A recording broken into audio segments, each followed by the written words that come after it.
guys. I'm glad that you are joining us for a little chat on Sunday morning or whenever you might be watching this.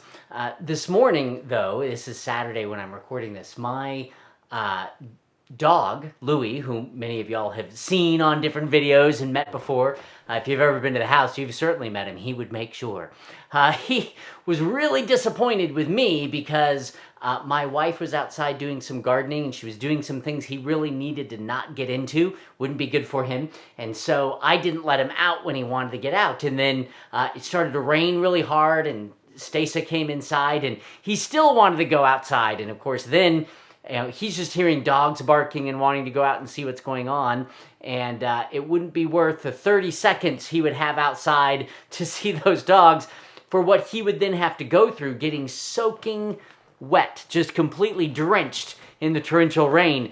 And so again, I didn't let him go out. He had already been out plenty. He just was wanting out because he heard the neighbor dogs barking, which normally I actually like to placate. I like him to enjoy life. And so I didn't let him go outside, and at first he tried to convince me for a little while. He'd be like, "The door, Dad." He'd come to me, he'd go to the door, and he'd come to me, and he'd go to the door. "Let me out, let me out."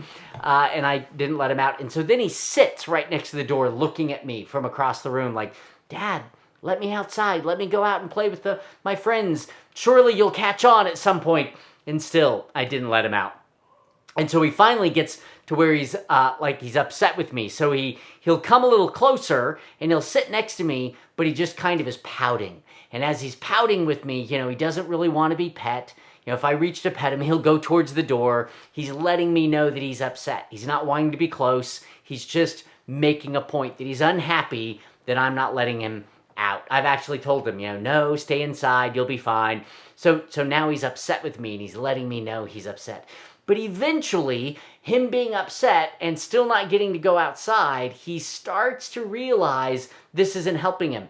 He's not getting outside, but he's also not getting kudos and affection and enjoyment of me. And so eventually, he gets more concerned with things being okay between he and I than being upset with me that he didn't get to go outside. So he finally comes over to where I'm sitting and he, nudges my hand and puts his chin on my knee. He puts his chin on my knee and he's looking at me and I give him some love and, he wishes that he were outside and he wishes that I would do what he wants. But eventually he just wants to be okay with me and he learns that he's just going to have to go out when I let him out. He's just going to have to follow my lead in that. He'll never understand why he couldn't go outside. He doesn't understand that it's not worth getting drenched for just going out and barking at the dogs for 30 seconds and then coming back in. He'll never understand it. He'll never understand that while my wife was doing some gardening, he could get in the way and get hurt.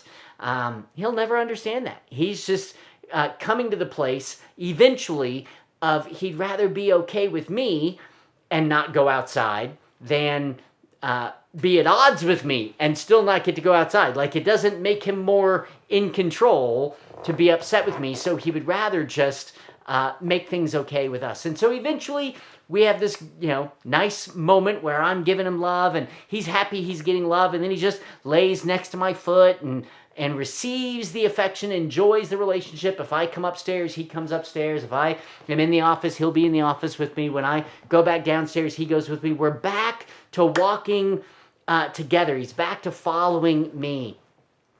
Eventually, I do let him back out again because it's not pouring down rain and he's not going to get hurt and he enjoys going outside and playing with the neighbor dogs. He'll never understand why I didn't do that sooner, but I know, and his not liking my doing it doesn't change what I know to be true of what's best for him, and he'll never get it. But eventually, he values the relationship with me and being okay with me and getting affection from me more than what he wanted from me.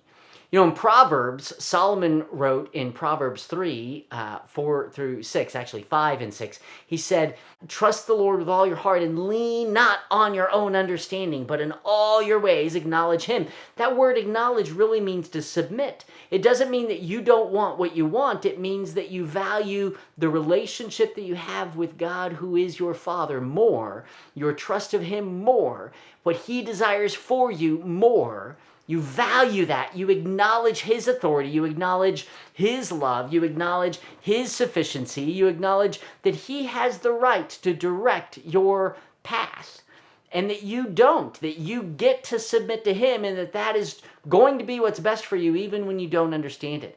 So we trust in the Lord with all our heart, and we lean not on our own understanding, but in all our ways submit to him. We acknowledge his right, his authority, his rightness for us, even when we don't understand it. And in that process, elevating our relationship with him above what we want from him, we actually get to experience a straight path, what it means to enjoy that consistent walk with God as our loving Father. He doesn't deprive us of what we need. We still get what we need. It's just not when and how we always want. And we think we know best. We think that we should be more sovereign. We should be able to direct and cause what we want in our circumstances, or at the very least, do the right things for God so that we can direct what he does for us. But in reality, we'll never completely understand why he does everything that he does. We can certainly see our circumstances increasingly with the mind of Christ, meaning that we have his perspective of what we do see, of what we do know. But that doesn't mean we ever get to be God. We ever get to be sovereign. We ever get to know everything that he knows. Instead, we can acknowledge him. And you'll notice the contrast. We can't both lean on our own understanding and trust in him with all our heart. We have to choose where our hope is. So I want to challenge you today. Is your hope going to be in what you want from God and what you want from your circumstances and what you want to accomplish in your life, and the security you want to gain by what you do in your career, and the affection and affirmation and identity that you want to gain by what you do in your relationships, or what you do for God in your spiritual disciplines, in your prayer life, in your Bible study, in your giving, in your going, in your serving, in your evangelism? Is your hope in what you do for him, gaining what you want from him? Is your hope going to be your trust in what you do in your circumstances for what you want from them? Or are you going to lean not on your own understanding, and in all your ways acknowledge God as the rightful and sovereign, loving God that he is towards you? Elevate the relationship out of his trustworthiness above any trust or hope that you have in yourself and your own understanding of what you want for you and from your circumstances, or even from God, and trust that he actually has your best interests and is capable of bringing them about in his plan for you. Listen, God's will for you is the person of Jesus Christ, and what you have by faith when you put your hope in him is fullness in Jesus Christ. There is no more of the will of God that you have to accomplish for him. He's accomplished it for you. He just desires that we would receive it. And once we've received it, the will of God is accomplished in your life. But every single moment, what God is working on is not you having something that you lack. You have all things in Christ. What God is wanting for you, what he is working on in your life and circumstances, is your increased trust as you know him more, as you grow in your dependence and experience of his grace, right? You depend upon him, and he proves himself sufficient by grace in your life. So you know him more, you grow in your dependence, you trust him more in your circumstances, and increasingly you're available for him to do through you, to love others, to produce fruit through you for others to experience that only he could produce. Knowing him, growing in grace, and going and loving one another like crazy, that's what only God can accomplish in your life as he works on his relationship with you, your relationship with him. You already have a perfect relationship, but he's working on your trust and your experience of what only he can bring about in your immediate circumstances today as you grow up in your participation in him, leaning not in your own understanding. Think about what that means for a minute, to lean not on your own understanding. It doesn't mean that you don't need understanding, or you shouldn't trust what you know to be true, or you shouldn't try to understand something that God is doing in your life. It's not saying that. It's saying that your hope is not in you figuring it out and accomplishing what only God can do in and through you. And in all your ways, as you hope in Him, you trust in Him who is trustworthy, who loves you and gave His life for you, then you're acknowledging His sovereignty, His love, His sufficiency, His plan in your life. And He, not you for Him, but He in and through you will make your path straight. So as we trust Him with our whole heart, body, soul, and spirit, and as we increasingly lean not on what we know that we want from Him, but what we don't know that He wants from us, based on the trustworthiness that we do know of who He is to us, then trusting Him with our whole heart and leaning not on what we desire, what we think, what we plan, but on, in all our ways, acknowledging His sufficiency, His rightness on our behalf in every circumstance. He really does make our path straight.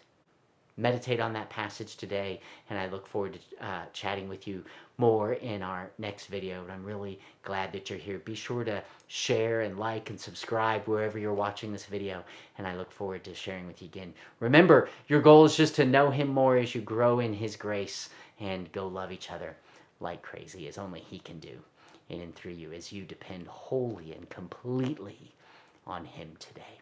Have an awesome day. Thanks.